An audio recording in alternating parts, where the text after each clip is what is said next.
ఇది ఒక అందరూ గుంటూరు రావతల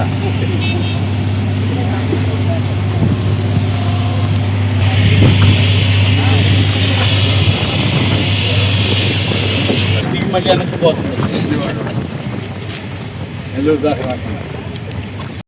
27, 28, 29 3 రోజుల్లో మహానాడు సంవత్సరం నెల్లూరులో జరిపే తెలుగుదేశం పార్టీ జాతీయ అధ్యక్షులు జాతీయ వర్కింగ్ ప్రెసిడెంట్ నిర్ణయించడం జరిగింది. దాని మీద నెల్లూరు జిల్లాలో ఉన్న మంత్రులు, ఎంపీ, ఎమ్మెల్యేలు, మిగతా నాయకులందరూ కలిసి ఎక్కడ ప్లేస్ అనే దాని గురించి డిస్కస్ చేసి ఫైనల్గా ఈ యొక్క ఇఫ్కో ఎక్కడైతే ఉందో 2200 ఎకరాలు అక్కడ అయితే సూటబుల్గా ఉంటుంది, ట్రాఫిక్ ఇబ్బంది ఉండదు అనే దాంతో దీన్ని నిర్ణయించారు. దాని మీద పార్టీ సెంట్రల్ ఆఫీస్ కూడా దీన్ని ఖరారు చేసింది. దాని మీద నిన్నటి నుంచి బుషెస్ అన్ని తొలగించడం మొదలుపెట్టారు. దాదాపు 100 ఎకరాల వరకు తొలగించడం జరిగింది. ఈ యొక్క మహానాడుని ఇంతవరకు ఎప్పుడు జరగని విధంగా చేయాలనే ఉద్దేశంతో నెల్లూరులో ఉన్న నాయకులు అందరూ యాక్చువల్గా కలిసికట్టు చేయడానికి అందరూ నిర్ణయించుకొని ఒకే మాట మీద అందరూ యాక్చువల్గా చేస్తున్నారు.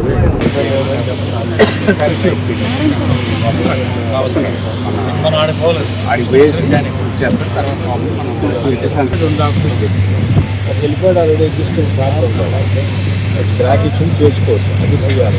లేదంటే ఈ side AP layout map layout rating చేసి అనేది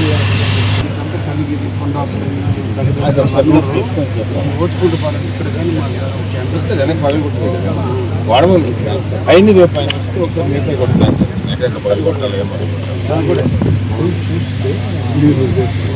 రేపు సాయంత్రం రోడ్డు ఎంతవరకు మనం దీనిపైన రోడ్డు కనెక్ట్ కనెక్ట్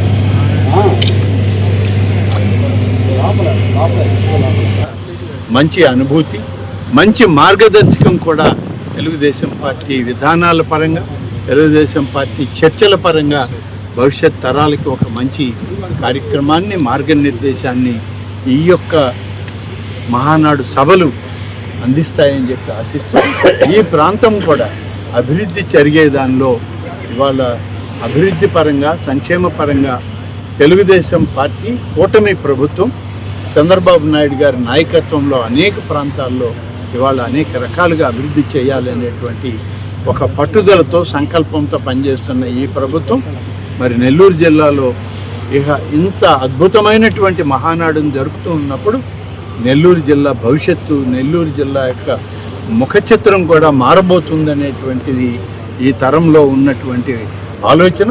కాబట్టి దానికి తగ్గట్టుగానే ముఖ్యమంత్రి గారు, వారి మంత్రివర్గ సహచరులు, అలాగే తెలుగుదేశం పార్టీ అంతా రాష్ట్ర స్థాయి, జాతీయ స్థాయి అంతా కూడా ఇక్కడే ఉండి దీన్ని పర్యవేక్షిస్తూ 3 రోజుల పర్వదినాలని ఒక మహా అద్భుతమైనటువంటి పండుగ వాతావరణంలో చేయడం జరుగుతుంది.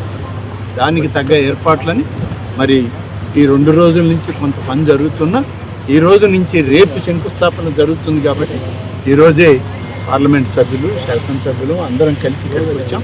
అందరితోటి దీన్ని చూసిన తర్వాత రేపు ఆ పూజా కార్యక్రమం పూర్తయితే ఆ కార్యక్రమం కాడి నుంచి, ఆ క్షణం నుంచే ఇక్కడ పనులు పూర్తి స్థాయిలో జరుగుతాయి.